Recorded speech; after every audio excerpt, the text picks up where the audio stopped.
ISF में যুক্ত ISF में যুক্ত ক্যানিংয়ে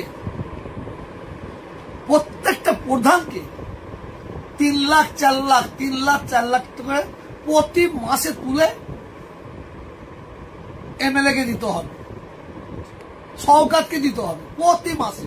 ক্যানিংয়ের যে অবস্থা, ক্যানিংয়ের যে হাল, ক্যানিংয়ের মানুষের বাক শক্তি দিয়েছে সরকার ও লেটেল বাহিনী তৈরি করেছে, কিছু খুনি আসামিকে নিয়ে ঘুরছে। নাকি আপনি মিম পার্টিতে যোগদান করতে চলেছেন, কি বলবেন? আমি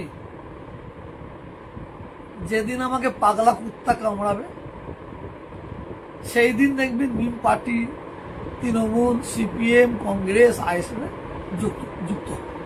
আপনি আমাকে যেদিন পাগলা কুত্তা কামড়াবে, আমাকে যেদিন পাগলা কুত্তা কামড়াবে, আমি আপনাকে বলি শুনুন, আমি কোনো পার্টির দালাল নই, কোনো পার্টির আমি দালাল নয় যে কারো হয়ে গোলামতি করব। তবে হ্যাঁ, যারা বাংলার উন্নয়ন করবে, বাংলার সম্প্রীতি বজায় রাখবে, তাদের পাশে আমি থাকবো, তাদের পাশে থাকবো। আজ থেকে এই সরকার ক্ষমতায় আছে, এই সরকারের সঙ্গে আমার কোনো দুশ্মনী নেই, কোনো দুশ্মনী নেই। আমার দুশ্মনীটা কিসের দুশ্মনী? এই সরকারের কিছু এমএলএ আছে, কিছু এমপি আছে, কিছু সভাধিপতি আছে, সভাপতি আছে, প্রধান আছে। এরা দিনের বেলায় তৃণমূল, রাত্রির বেলায় বিজেপি। এরা বিজেপি আরএসএস এক ঘরে বাস করে, সবাইকে বলবো না কিছু। ওই জন্যই তো আমি মমতা ব্যানার্জির কাছে আমি দাবি রেখেছি 2026 যে ভোট হবে, ওই প্রার্থী চাই যে প্রার্থীর মন মানসিকতা হিন্দু থাকবে না, মুসলমান থাকবে না, যে প্রার্থীর মন মানসিকতা মানুষ থাকবে, সেই প্রার্থীকে আমরা চাই। কিছু এমএলএ আছে জানেন, খবর নেন বুঝতে পারবেন তাদের অত্যাচার, তাদের জুলুম, মিথ্যা কেস দিয়ে মানুষকে হাইরান করছে, কত কষ্ট দিচ্ছে, তুলাবাজ। আপনি এই বিষয়টা কয়েকদিন আগে বিধায়ক শওকত মোল্লার বিরুদ্ধে বলেছিলেন। আমি কারো নাম ধরে বলবো না, আমার কাছে খবর আছে, প্রধান বলেছে, আমাকে দুটো প্রধান বলেছে। ক্যানিংয়ে প্রত্যেকটা প্রধানকে 3 লাখ 4 লাখ টাকা প্রতি মাসে তুলে এমএলএ কে দিতে হবে, সরকারকে দিতে হবে প্রতি মাসে। কতটা সত্য মিথ্যা আল্লাহ ভালো জানে, আমাকে সে বলে গেছে। প্রতি মাসে 3 লাখ 4 লাখ করে টাকা প্রত্যেক পঞ্চায়েত থেকে প্রধানকে, সরকারকে দিতে হবে। তারা বলছে আমরা কোথা থেকে টাকা পাবো? 3 লাখ 4 লাখ টাকা আমাদের মানুষের প্রতি অত্যাচার করতে হচ্ছে, আমাকে তারা জোর করে দিতে হচ্ছে, আমাকে কন্যাশ্রীর টাকা কাটতে হচ্ছে, আমাদের ঘরের যে টাকা আছে তার থেকে কাটতে হচ্ছে। এটা আমাদের বদনাম হচ্ছে। আমরা 2 নম্বরই করতে চাইনি, আমাদের করতে বাধ্য করা হচ্ছে। ক্যানিংয়ের যে অবস্থা, ক্যানিংয়ের যে হাল, ক্যানিংয়ের মানুষের বাক শক্তি কেড়ে নিয়েছে।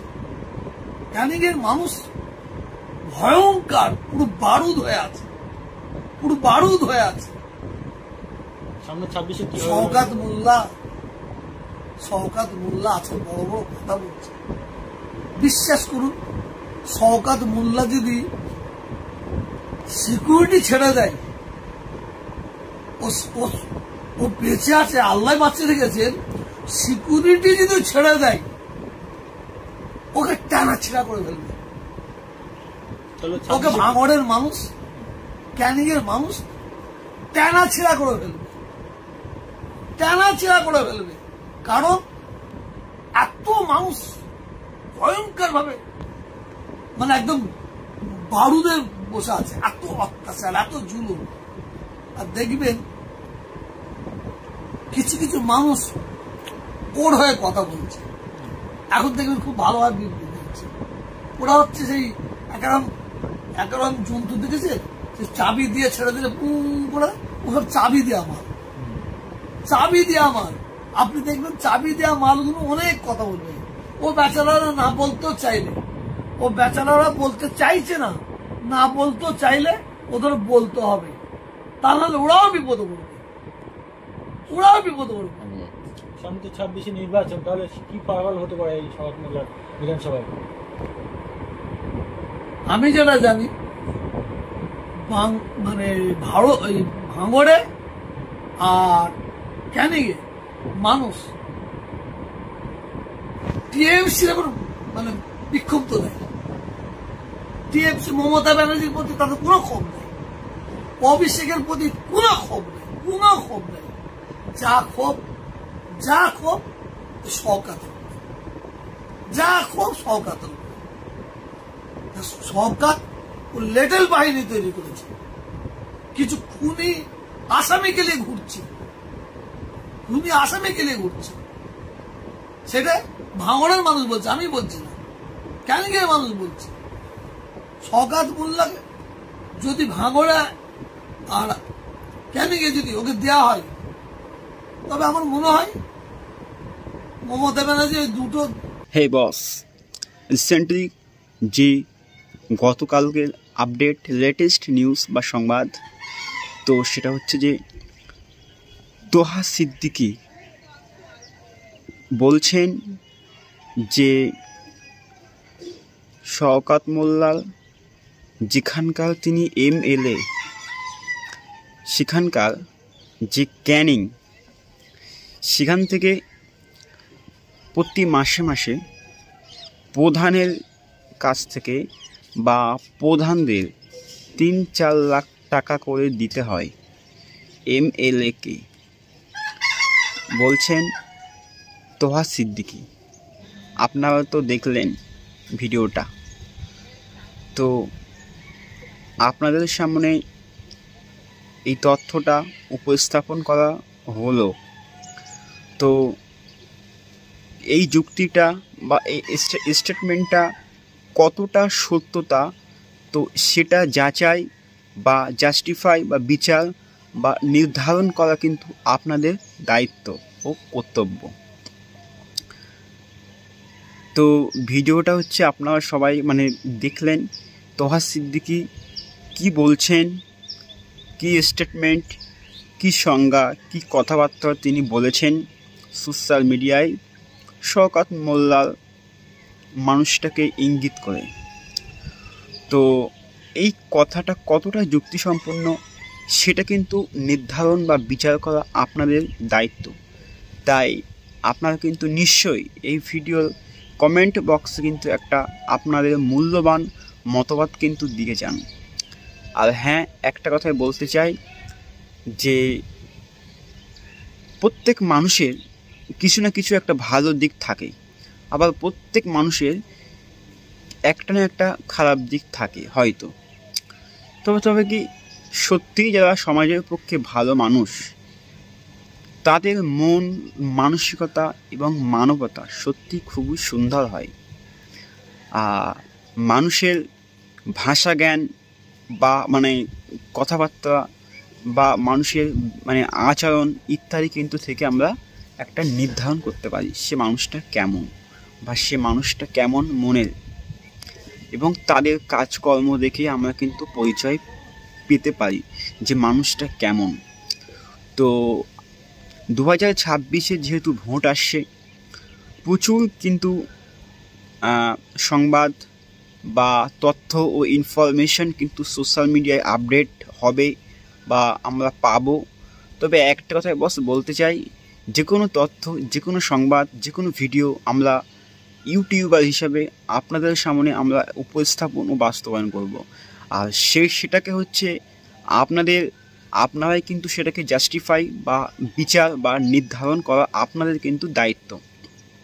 কারণটা কি, আপনারা হচ্ছে এই দেশের নাগরিক এবং এই সমাজের মানুষ। আপনাদের কিন্তু প্রত্যেক মানুষের বা আপনাদের সকলের কিন্তু একটা মানে জ্ঞান আছে, এবং একটা বিবেক আছে, একটা মানবতা আছে এবং একটা বুদ্ধি আছে।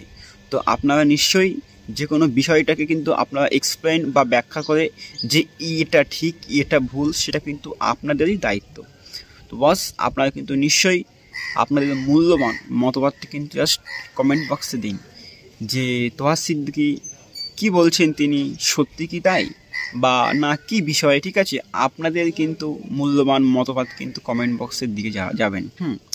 আজকের জন্য টাটা, বাই বাই, দেখা হচ্ছে একটি নেক্সট কন্টেন্টে। আর হ্যাঁ, নওশাদ সিদ্দিকী ভাইজানের কিছু ওয়াকফ বোর্ড সম্পর্কে কিছু ইনফরমেশন ও তথ্য জাস্ট দেখুন এই ভিডিওতে। আপনার মসজিদ, আপনার গির্জা, আপনার গুরুদ্বারা, আপনার বৌদ্ধদের ধর্মস্থান, সেইগুলো রক্ষণাবেক্ষণের যে ধর্মীয় রিলিজিয়াস যেগুলো আছে সেইগুলোর পাওয়ার কোথায় আর্টিকেল 26-এ দেওয়া আছে, আরো বিস্তারিত আছে। এইগুলো আমি এখন ভাই সময় নাই বলার, মেন পয়েন্টে আমি আসি যে আমরা বিরোধিতা করছি কেন।